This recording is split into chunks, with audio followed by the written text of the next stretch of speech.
తెలుగువారి గుండెల్లో సుస్థిర స్థానం సంపాదించుకున్న ఆంధ్రుల అభిమాన హీరో గురించి ఈరోజు తెలుసుకుందాం. మనుషుల్లో కొంతమంది మహనీయులు ఉంటారు.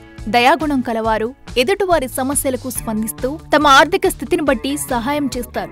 మానవత్వానికి మరో పేరుగా నిలుస్తారు. ఆ కోవకు చెందినవారే పవర్ స్టార్ పవన్ కళ్యాణ్. ఆయన గురించి ఈ రోజు తెలుసుకుందాం. పవర్ స్టార్ పవన్ కళ్యాణ్ కొనిదెల వెంకటరావు, అంజనాదేవి పుణ్య దంపతులకు 1971లో బాపట్లలో జన్మించారు. పవన్ పబ్లిక్ మార్షల్ ఆర్ట్స్ లో అవార్డ్స్ పొందారు. అలాగే కరాటేలో కూడా బ్లాక్ బెల్ట్ తీసుకున్నారు. అలాగే సేవా కార్యక్రమాల్లో దాతృత్వానికి ప్రతీకగా, మానవతావాదిగా పేరు పొందారు. ఆ క్రమంలో పేద ప్రజలకు సహాయం చేయడానికి, వారికి అండగా కామన్ మ్యాన్ ప్రొడక్షన్ అనే స్వచ్ఛంద సంస్థను స్థాపించారు.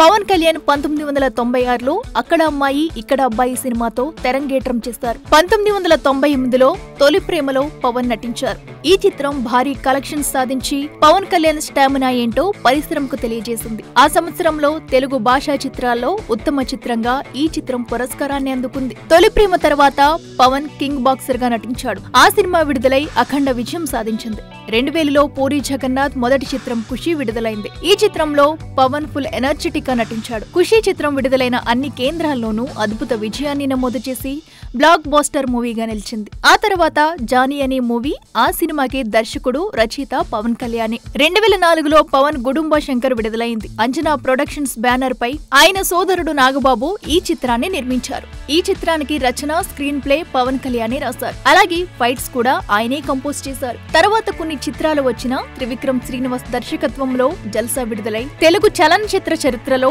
టాప్ డే కలెక్షన్స్ సాధించిన చిత్రంగా నిలిచిపోయింది. పవన్ కళ్యాణ్ జైత్రయాత్ర కొనసాగుతున్న సమయంలో సెన్సేషనల్ మూవీ గబ్బర్ సింగ్ వచ్చింది. ఈ చిత్రం బ్లాక్ బస్టర్ అయి 100 రోజులు పూర్తి చేసుకుంది. తెలుగు చలనచిత్ర చరిత్రలో హైయెస్ట్ కలెక్షన్స్ సాధించిన రెండవ చిత్రంగా నిలిచింది. తర్వాత వచ్చిన అత్తారింటికి దారేది చిత్రం అనేక పైరవీల బారిన పడిన చివరకు విడుదలై ఉన్నత శిఖరాలకు చేరింది. అనూహ్యంగా 33 కేంద్రాల్లో 100 రోజులు పూర్తి చేసుకుంది. పవన్ కళ్యాణ్ తర్వాత అనేక సూపర్ హిట్ మూవీస్ లో నటించాడు. 2011లో వేణు శ్రీరామ్ దర్శకత్వంలో పవన్ నటించిన powerful sensational movie Vakeel Saab వచ్చింది. సమాజ స్థితిగతులకు అద్దం పట్టే విధంగా మహిళలు నిత్యం ఎదుర్కొనే అనేక సమస్యలకు పరిష్కారాన్ని వకీల్ సాబ్ లో కళ్లకు కట్టినట్టు చూపించారు. అలాగే హరిహర వీరమల్లు, ఉస్తాద్ భగత్ సింగ్ సినిమాల్లో నటించాడు. తర్వాత వచ్చిన బ్రో చిత్రం విజయ పదంలో దూసుకుపోతుంది. ప్రస్తుతం పవన్ కళ్యాణ్ జనసేన పార్టీ అధినేతగా ప్రజల్లో ఉంటూ అప్పుడప్పుడు పెండింగ్ లో ఉన్న సినిమాలను పూర్తి చేసే పనిలో ఉన్నారు.